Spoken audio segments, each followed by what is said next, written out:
What's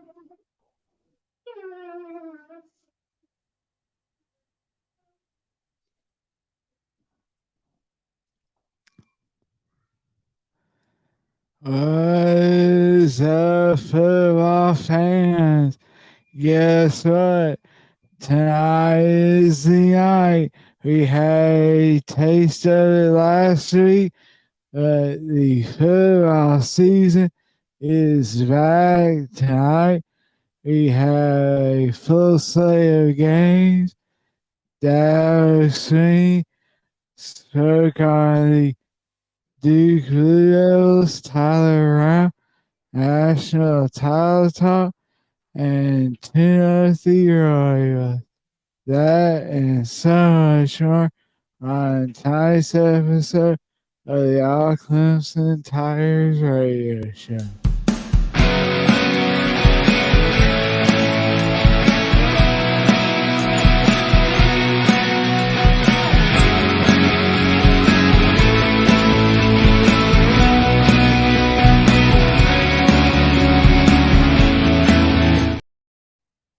What's up? I am Zach Lynch, joined as always by Jason Priester. Yeah, it's funny, 7 o'clock got here. I was like, oh man, I guess, we need to go ahead and start this thing. I was so excited, for football. I have the Wake Forest game on right here. I was caught up watching it. Well, of course, about 6:69, my dog started raising hell right on cue. So. Yes, sir. Yeah. So, yeah. On a scale of, 1 to 10, how excited are you that football is finally here? About 15. I'm looking forward to that Florida-Utah game tonight. I know Utah's missing their starting quarterback, starting tight end. I don't care, man. I am ready for that one. I agree, Larry. I agree. Let's get started. The thing is, there are a lot of very intriguing games tonight, except that Florida Utah game. And let's see, NC State UConn. That is one that kind of has my interest. NC State, has former Virginia quarterback. What's his name? Brennan Armstrong. Yeah. His name just completely slipped on. Hey, that's my role on this show now. Exactly. And they go to UConn, and then you got Nebraska, and so there are some good games. I think, like you said, that Utah Florida game has my interest. Heat. That North Carolina State UConn game, it's got some intrigue too. That game's North Carolina State going on the road. It's not that's don't even get me started about ACC teams going to play Group of 5 teams on the road. I think that's something that should never happen. But here we are. No, that's neither here nor there. I think the spread's about 14.5. I'm kind of curious to see if UConn can keep that thing close. Yeah. Because not only is Brennan Armstrong at North Carolina State now so is his former, Robert Anae's there with him too, calling the play. So, we'll see if that kind of sparks a resurrection for Armstrong's career. Yeah. And can I say something? Yeah, I am sick and tired of all these stadiums, with the crazy names. Like, Wake Forest is now Allegiance Fair Credit Stadium. Then you have UCF is the VC Mortgage Stadium. I mean, I hope that Clemson never sells the naming rights to Memorial Stadium. I mean, yeah, to me that yeah,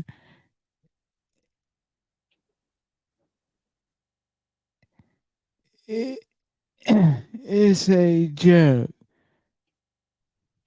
I have quit. I have stopped trying to keep up with the names of some of these stadiums. To me, that stadium in Winston Salem for Wake Forest will always be BB&T Stadium to me.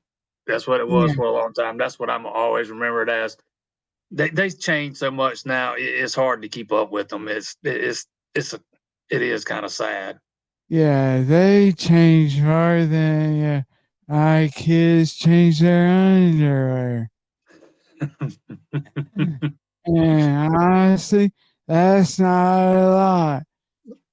Yeah, I'm with you. I hope we never see the stadium there in Clemson called anything other than Frank Howard Field Memorial Stadium, however you refer to it. But Death Valley Memorial Stadium, Frank Howard Field. That's what I associate with that place, and I hope it stays that way forever. Oh, for sure. Yeah. So sorry, we are getting our first look at yeah Wake Forest new quarterback H. Griffiths, who is a yeah gigantic 5'11". He's not Sam Hartman. No, and see that's the thing. Yeah, how how much success that the Deacons had under Harden was a direct result of him and his ability, yeah, to make plays, or how much it was a stupid, slow-ish scheme. That I was never a fan of that slow developing mesh play they like to run there. Especially when you're trying to run it against defenses that has speed like Clemson's typically does. It'll work against some of those lesser talented teams, and when you start playing the better teams, that thing's going to get blown up more often than not. Not sure that they would agree with you after last year's. Yeah, they had some luck with it last year, but I think I think is the Yeah. success Hartman had throwing the ball down the field kind of opened that up for him. So Clemson's defensive line was not quite what it was last year compared to some of those recent seasons either, especially from an aggressiveness standpoint. Sure. Yeah. And, we heard from uh, what's good yesterday. And he said there were times last year when he, it's like you always hear you don't know what you don't know, and that is kind of how he felt last year. There are times when it's different. Being the guy on the field making the calls rather than you know a guy in the press box who is just calling down the formation down and distance. So I really think that this year you're going to see that defensive intensity ratio. I think he has the dogs on the line that he can. I guess much like we always said with uh, Venables, if he can get pressure with the far line, you know, it opens up a the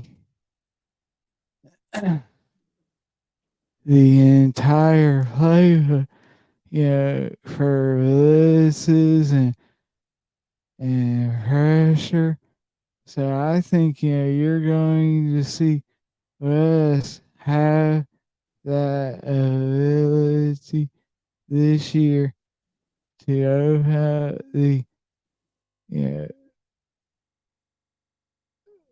this game and really send the line.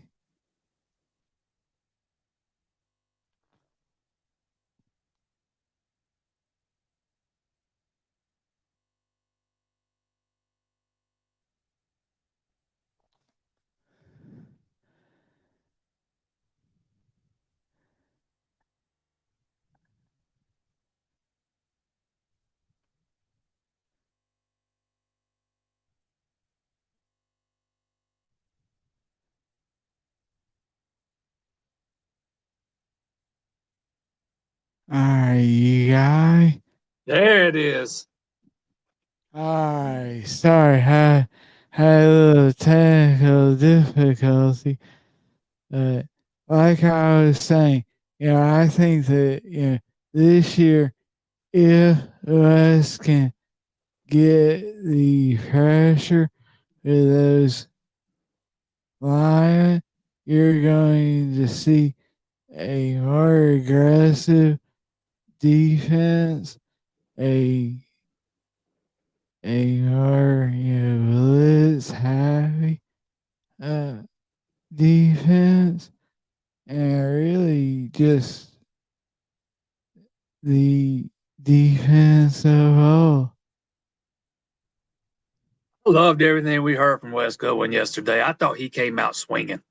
Um, from a guy a year ago who didn't look all that comfortable, sitting out there in front of the media.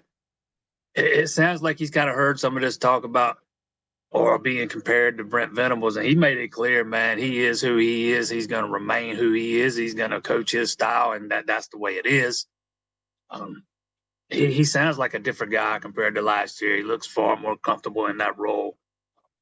I've said it 100 times. I think the defense is going to be much improved this year. Yeah, Pretty much yeah, everybody's healthy outside of Trey Williams, and that's a spot where you are as deep as anybody in the country. Um, I think that defense gonna be back to its glory year this year. They got all the pieces in place, all the talent in the world.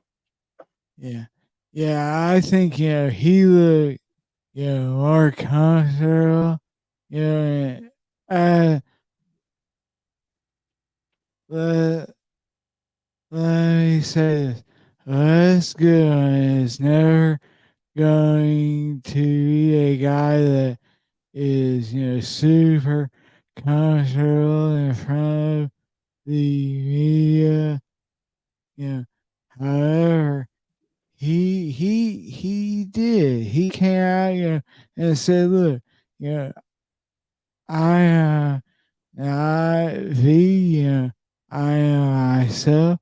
I'm going to coach these guys the way that I coach them." And I think that's great. I think, honestly, he needs a little of that swagger. He needs to come out. His players need to see him, take ownership.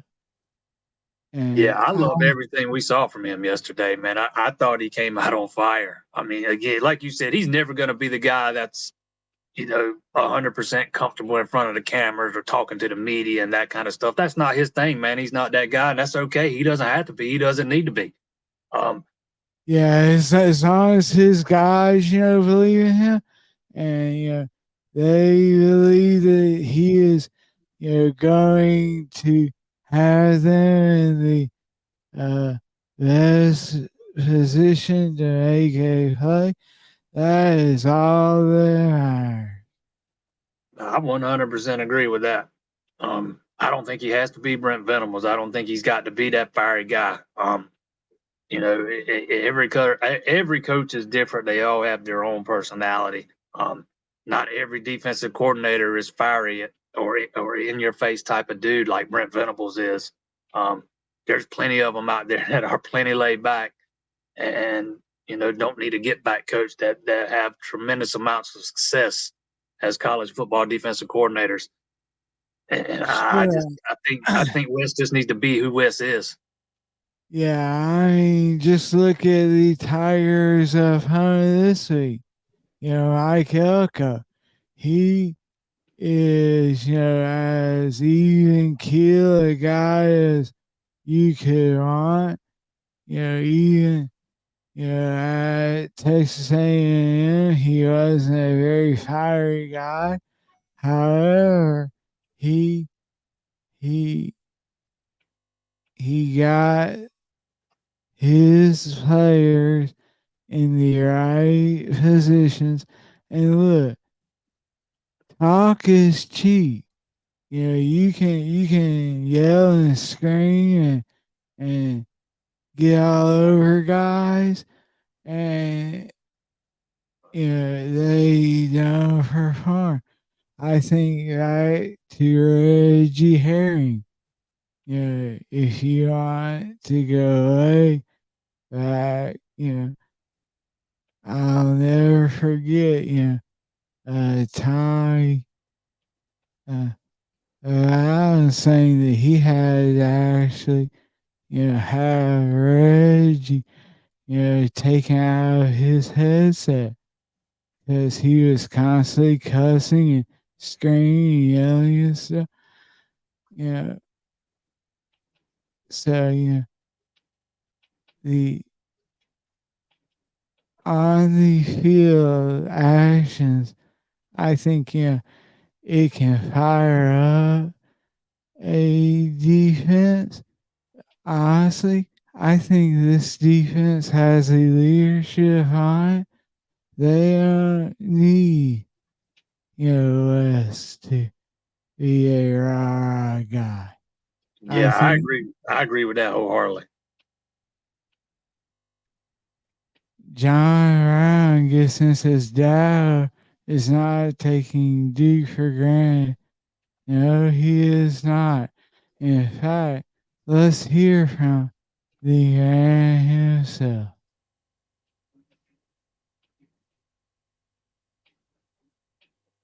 Rarely beat themselves. I mean, when you watch, you can just keep watching the tape. Rarely is somebody out of position. They rarely give up a big play bust. Where somebody's just absolutely, it when you see it, right? Sometimes, I mean, everybody make plays. Football's football, but rarely do they beat themselves. Very, very smart, very well coached. Their eyes are always where they need to be, and just a fundamentally sound group, always has been. And I think if you really look at his track record and his background, even before Wake, that characteristic has always shown up.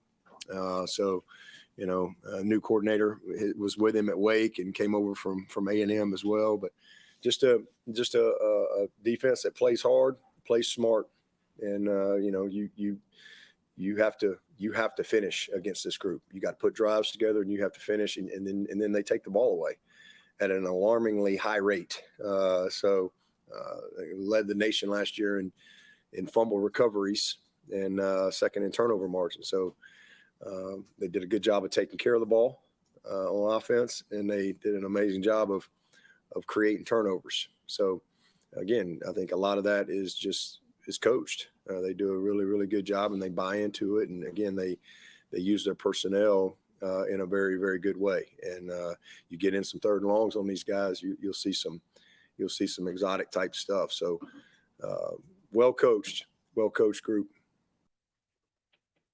Yeah. So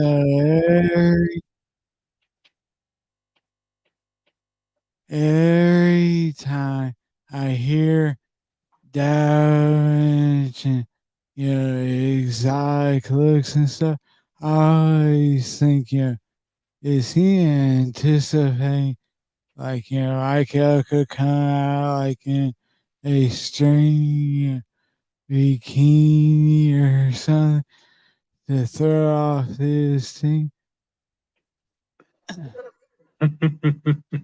Hey, you know,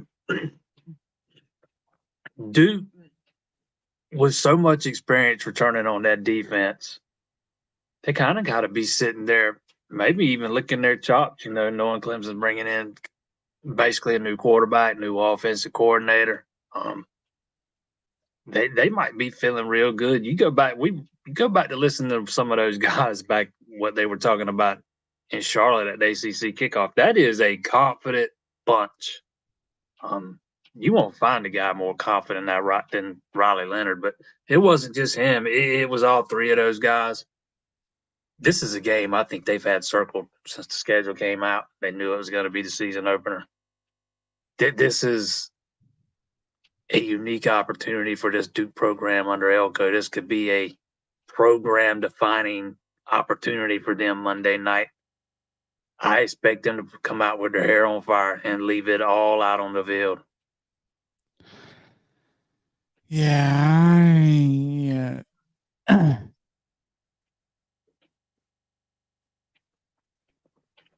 honestly, I think that this game sets a worse for Clemson than last year's game against Georgia Tech. Simply, excuse me, simply because, like you said, you have a new QB, a new coordinator, you have unproven wide receivers, you have all this hype surrounding this offense and what they're going to do. I mean, Shipley and Randall and Gary Riley and even yeah Andrew McCool. All these guys have spent all season talking about how great this offense has looked, how they have challenged the defense, and honestly, it's one of those things where Duke is probably sitting back going, all right, guys. All right, you think you can do something? Let's see. And Dow has said for as long as he has been the coach, the opening game is always the hardest. I mean, you have yeah, months and months to prepare, to analyze, to study film. And look, you obviously Gary Riley is a new commodity at Clemson, but his offense isn't new. They have him. He didn't get the job at Clemson. Yeah, because he is going to reinvent something. He is ringing his offense, so there is film on that.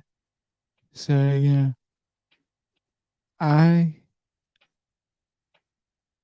I think that Duke has every right to be excited. Yeah, I mean, is like I said a minute ago, I think they've had this game circled on the calendar for a while. One thing Duke doesn't have that Clemson's got is the talent. I think that's what wins out in here. I think Clemson's more talented across the board, particularly in the trenches. I think all that returning experience, kind of helps mitigate some of that talent. Some of that talent helps mitigate some of the advantage Clemson has from a talent perspective. But I think talent wins out in the end. But I've said from the beginning, I think this is going to be a competitive game, at least for a while. But I think talent wins out in the end. Clemson kind of pulls away late. Yeah. The last thing that you want is for this to be a unscored game in the fourth quarter. I mean, yeah, I remember sitting in the stands in was it 2006 or 3 or 5? Coming off a win at Miami and going up there and losing on a 78-yard or something field goal. Yeah. So this is it's a dangerous place. Yeah.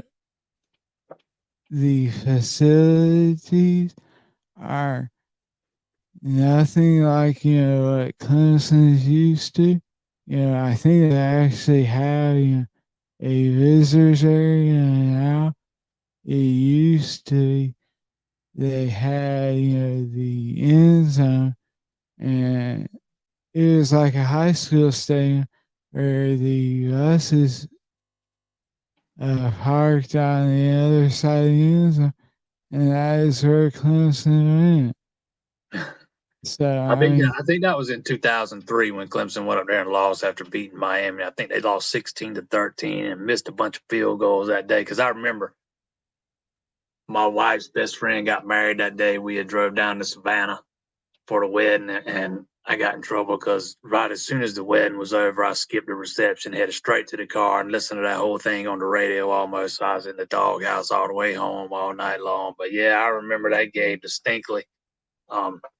So are you saying then if Clemson loses this game, it's your fault because you'll be in the Nope. first box?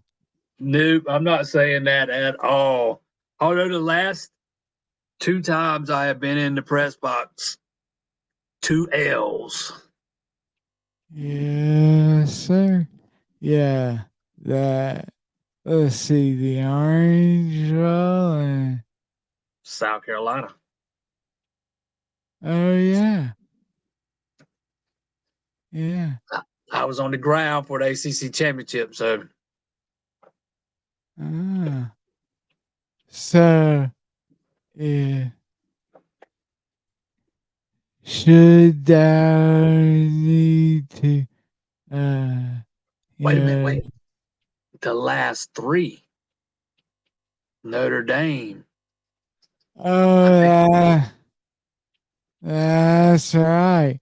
So Jason Radlock Priester is taking his show on the road to Durham. I was in the press box at Durham when Clemson baseball won the ACC championship, though. I got to get at least a little credit for that.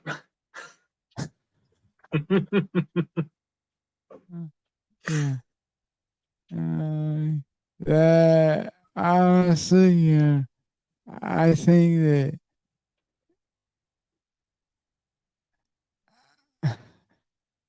you have officially, you are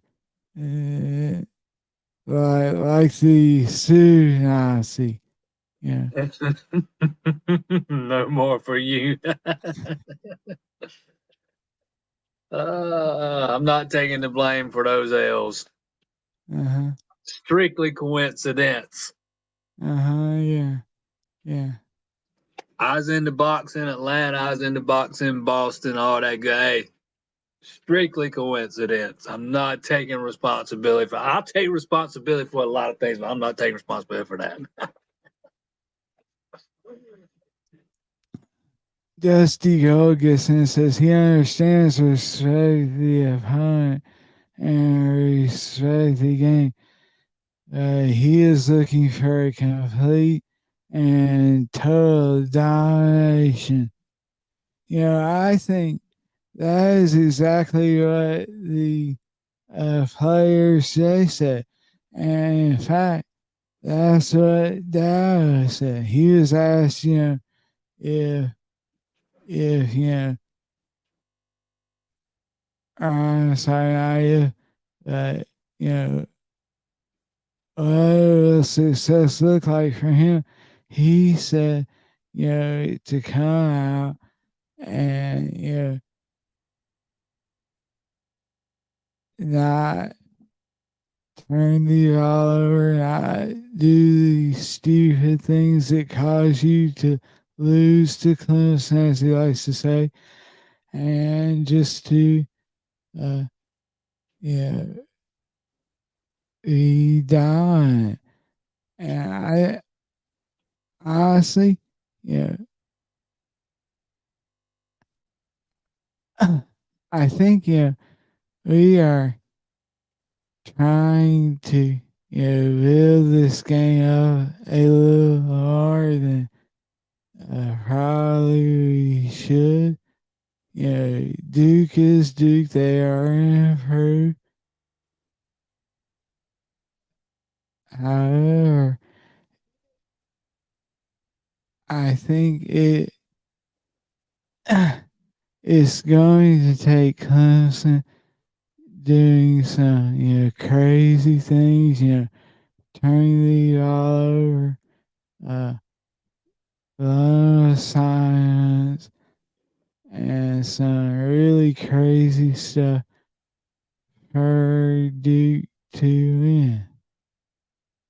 Oh, I agree.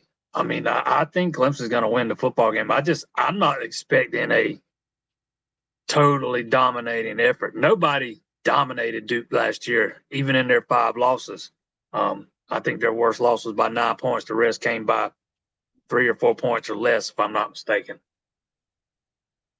For me, it goes back to the talent level and the gap in talent between the two programs. I think Clemson's the more talented team, but I think Duke's an experienced team. They're a seasoned team. Like Dabo talked about today, they don't beat themselves. They don't make mistakes. I think they're going to give Clemson a game for a little while, but I do think Clemson eventually pulls away, and I think they cover the spread. I just don't think they're going to go in there and blow their doors off by 30 points or anything like that. Yeah. Yeah. In case you're wondering, Lake is 10-0 on Elon. So, if you're looking for an upset there, you're probably, looking in the wrong place. It ain't even been that. It ain't even been that close. I got it playing in here. It's Wake's kind of dominating that thing. Yes, they are. Yes, they are. And a quick note, if you want to have some fun tomorrow afternoon, head out to Magnetic South in Anderson. We are going to have our Friday pregame show live from there. I'll be there. Let's see, who else is going to be there? That'll be there. Is that loser, guy? Yeah, I think that goofy looking guy who never smiles, Brad Sinkoff will be there. You will be joining us via video. Because if you or I were, not only is Jason our recruiting guru, master of all things, recruits, he even, is talking to guys from across the pond. You know, he is also a color commentator this year. Yeah, kind of stepping out of my comfort zone there a little bit. It's definitely a different animal, that's for sure. I've been doing radio for high school games on Friday night, so I will be remote tomorrow night. Yeah. Yeah, and he was complaining because, see, look, if you aren't used to the privileges of the stats and stuff that we have access to in the press box, we get broadcast that gives us immediately every stat you could possibly want. You are stuck with a, sheet of paper and a pencil. That I got to keep track of myself. Unofficially. Hey man, if by chance we got any high school coaches watching this, if the radio guys ask for your roster or your starting lineup ahead of the game, man, just send it to them, man. Just send it to them. It shouldn't be that hard, man. Just send it to them. They want to be able to call your guys' players by name on the radio instead of by number. We do that for their benefit, not ours. Listen, okay? Some of these coaches are hiding injuries. They have to make sure that Vegas doesn't know who is out. So I ain't asking for the starting lineup. I want the whole roster. Just send me the whole roster. I'll take care of the rest myself. We've had a few this year that have been a couple this year that have been very forthcoming with that. But I've had a couple, they won't even respond, man. Nothing. So you heard it here first. If you're a coach and you're going to have the honor of having Jason Priester cover your game, send him the damn roster. We're going to be at South Florida this week, second time already, and he sent me his twice. Some of them I can't even get to respond to me once. So take that for what it's worth. Does get me the opportunity to watch defensive lineman Amari Adams a few times this year. I think we're going to do 5 South Florence games, and he's probably the top player in the state in the 2025 class, probably one of the better defensive linemen in the country. So do get to lay eyes on him a few times this season. That's an added bonus. Yes, it is. And also added bonus is if you come and join us at South tomorrow at 5 o'clock, we have all kinds of swag you're giving away. We have fun stuff. You can bring the family out. So don't miss it. So moving ahead to one of the surprises on the death chart, a guy that you have been seeing the praises of all fall camp, all summer long, Tyler Brown, is listed as second team. I mean, did this shock you? No, it didn't shock me at all. I was kind of halfway expecting it, to be honest, especially after the way that we've heard not just the coaches talk about him, but his teammates talk about him. He has been mentioned so often throughout fall camp by so many different players. It's not just coach speak when your teammates are starting to rave about you that way, but he was a guy that I thought was severely underrated in the last recruiting cycle. Played there at Greenville and was on the same team with Mazeo Bennett, who's a receiver in the 2024 class. Was committed to Tennessee for a while, decommitted. Now he's committed to South Carolina. And Mazeo Bennett was a lot. He was much more of a highly rated guy than Brown was. But I think Brown was the better receiver on the team, if that makes sense. I think there are a lot of ways Garrett Riley can utilize his skill set. I think back to Artavis Scott in the 2015 season and how many different ways they used him that year. They used him on screens, Jesse. I think Tyler Brown it can be that type of player. Yeah, he's a lot faster than Artavis Scott was. I think Brown's probably one of the fastest guys in that wide receiver room. And I just think his skill set is going to translate in this offense.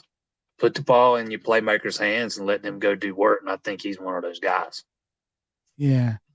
So that was asked about him today, and specifically, how it came out that he is a backup.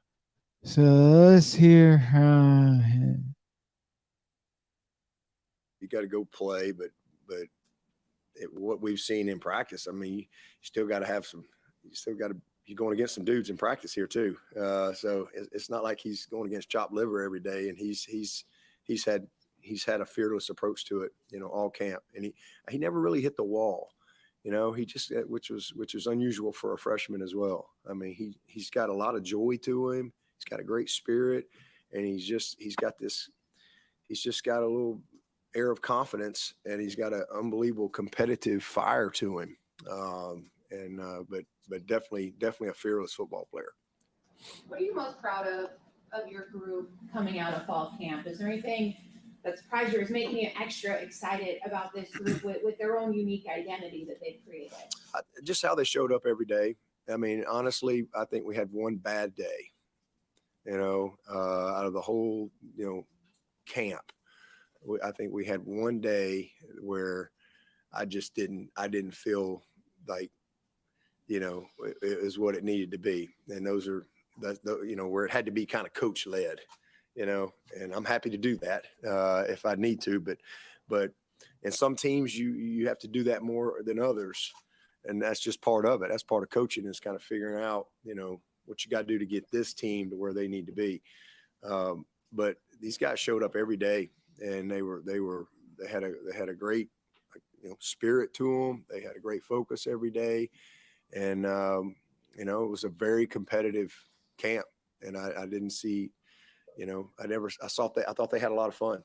I didn't really see anybody really hit the wall, with that. There were some young guys and stuff, but those older guys, and again, it's not that camp. In fact, I think we were about 20% more than maybe what we've been since about 2017, as far as how we track all that stuff from a load standpoint.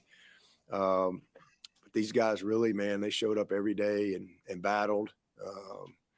And it's a close group. So, I like where we are. I mean, you got to go play the game, but I think coming out of camp, the thing I'm probably most proud of is I see a team, and that's camp is where that has to really gel. And I think this team's got good chemistry. If they'll go play like they've practiced, we got a chance to be a good football team. Fearless. I love that. That's the same thing that Garrett Riley said about him yesterday. He said he's fearless. He said that so far, going against the guys that he has gone against, look, like Dad said, they got some dudes in that secondary. So, you're talking going up against, Andrew Akuda, Jalen Phillips, Sheridan Jones, Nate Wiggins, Toriano Wright, Jay Lucas. the list goes on. And for a true freshman who just showed up this summer to come and grasp the offense that he has, the way he has, I think says something about this kid. Not saying he's going to, you know, be the next Hunter Info or Mike Williams or anything like that. However, when you have a coach like that who is a former receiver who likes to get his hands on the receivers, if you ever have a chance to go and watch a practice, you'll see him over there with the receivers coaching them as much, if not more, than Tyler Grisham. And for him to say that stuff, I think says a lot about Tyler Brown. I think you see him early. I think you see him often. And I think you see him in a lot of different ways. So do I. I think they're going to use him a lot of different ways. And we're talking about a kid who's listed at 5'11". I think he weighed in at 180 pounds at the weigh-in. He's got to be fearless, right? He brings a different kind of skill set than some of the other guys. Those longer, taller, bigger body guys don't quite have the speed that he's got.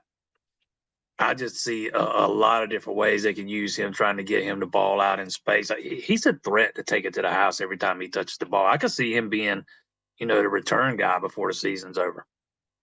He's that versatile. He's that dynamic. Very underrated coming out of high school for whatever reason. Yeah, I mean, you cover recruiting for us, and you have sang his praises. I mean, honestly, I thought that you were getting kickbacks, from his, family and stuff, to mention his name. But, to He is. hear, Go ahead.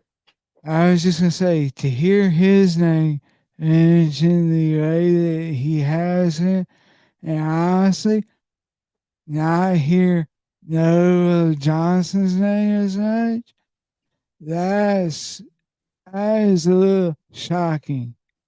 Yeah, I don't get me wrong. I still think Noble Johnson's got a high ceiling. I just think he's probably a guy that's going to need a year after watching him in the spring game and hearing some things about the spring.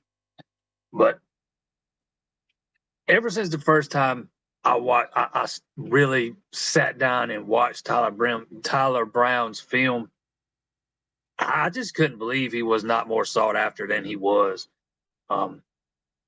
It's kind of mind boggling. And believe it or not, he is one of the few kids in that class that I've never even spoken to.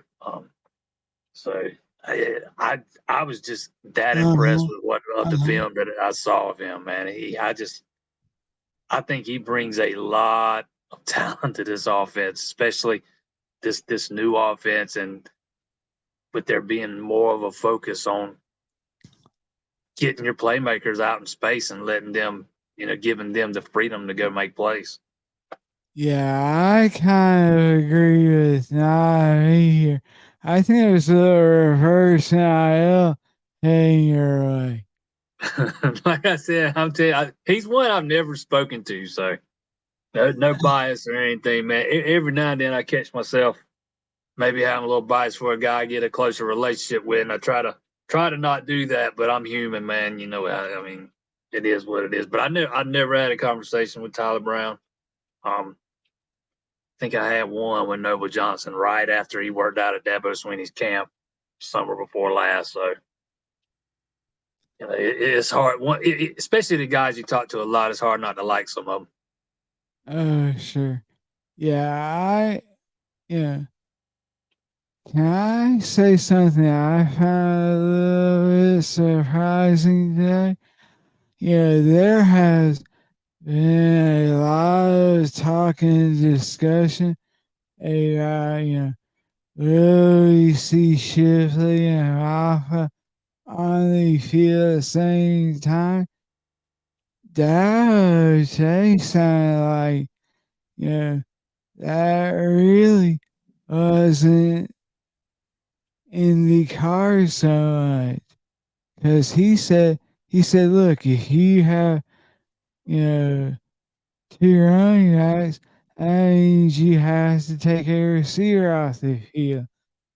So, that to me says that this coaching staff is feeling very, very good about their receiving core right now.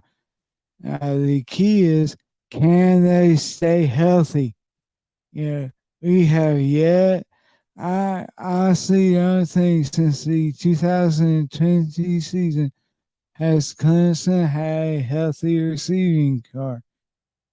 I mean, Even going back to that year, it was Joseph Ngata. I think that was the year Joseph Ngata and Frank Ladson were freshmen, and they stayed, especially Ladson, stayed banged up all year. So it wasn't the starters, but yeah, 2020 kind and of started when it started rearing its ugly head. and Justin Ross, he was dinged up. That's right. Was that the season he missed? Yeah, Yeah, he missed that whole season. yeah, yeah. So, I think that this coaching staff really, yeah,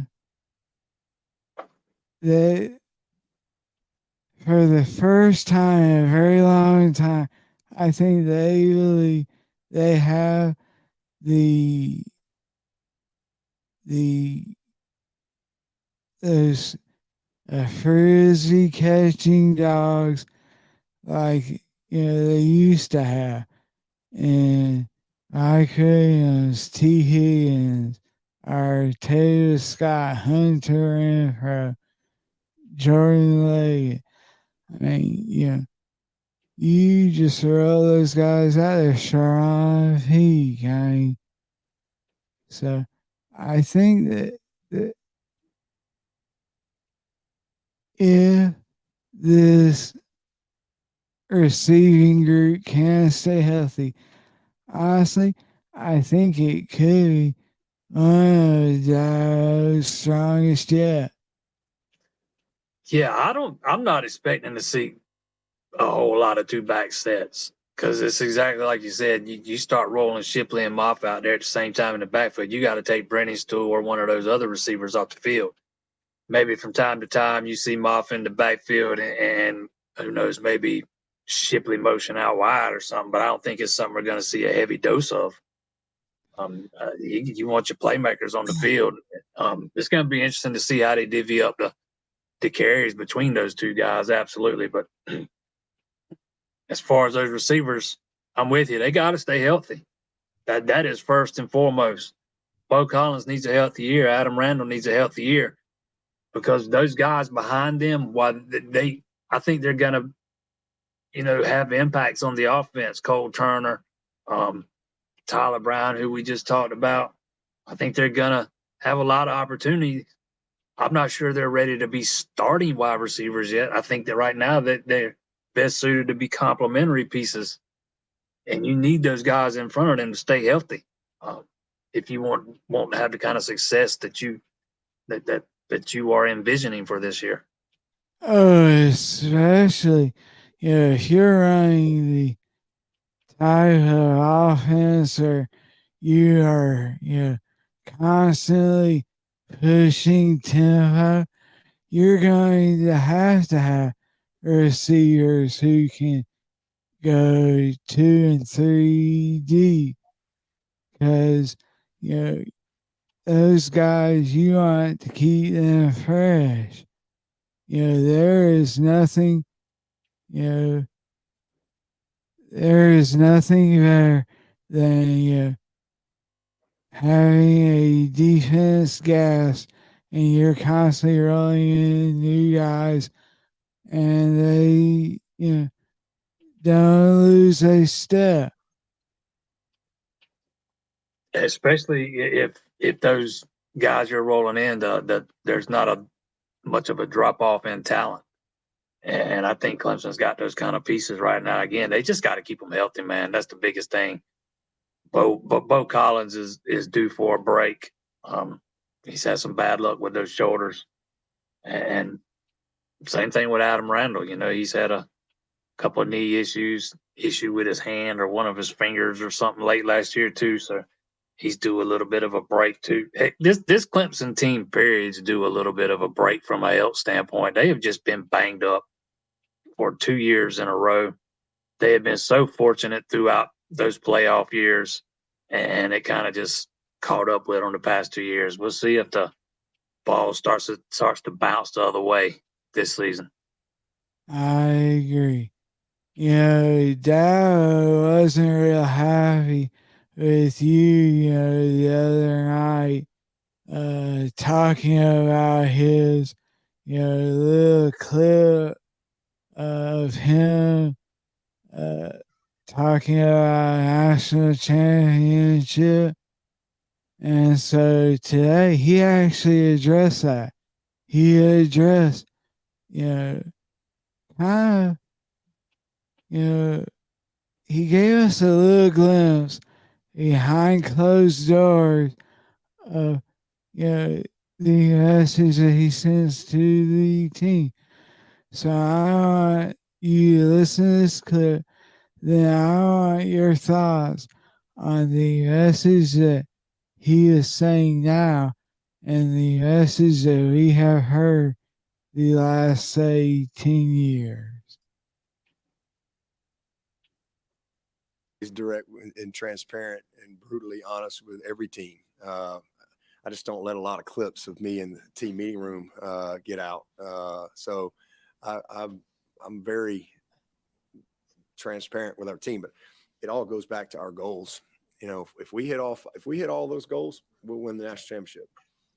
That's a fact. I'm the reason we lost the national championship in 2015. And I didn't even realize it till I came back. I got in our team room and I looked at the goals and I'm like, well, geez, this is all on. I told the staff, I said, this is all on me. They hit every goal we had on the board, and I'd always said since I got the job, I was like, man, like from day one, it was win the opener, win the division, win the state, win the ACC, win the bowl game, right?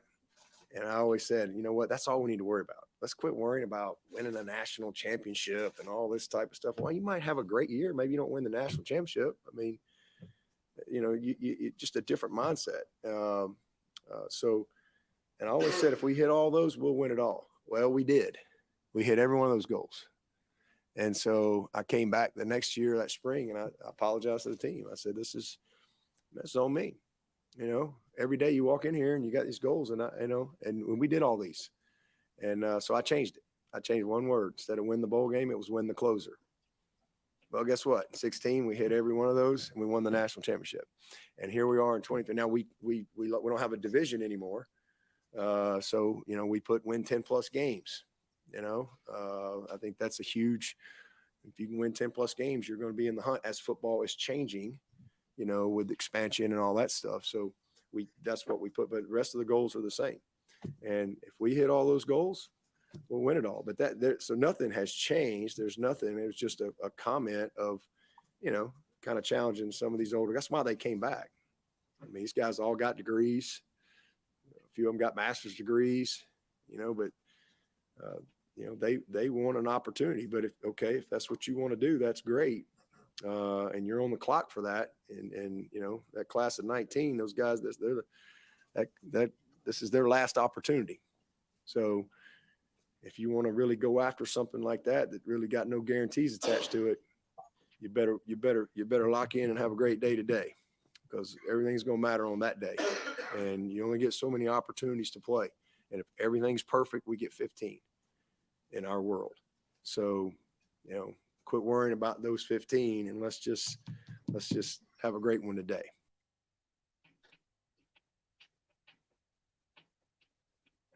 So, thoughts? Yeah, I don't know about if anything. I don't know if anything's changed about the message inside the locker room. Obviously, I'm not there, but I Oh, think please. Listen. Everyone knows that you had your phone snuck in there, and you are the reason that clip got out. You're the reason that Dario had to call you out on his radio show. yeah, I don't know about the message inside the building, but the message outside the building seems a little different this year. I agree. We've talked about it, man. We've not heard guys talking openly about national titles like we have this year.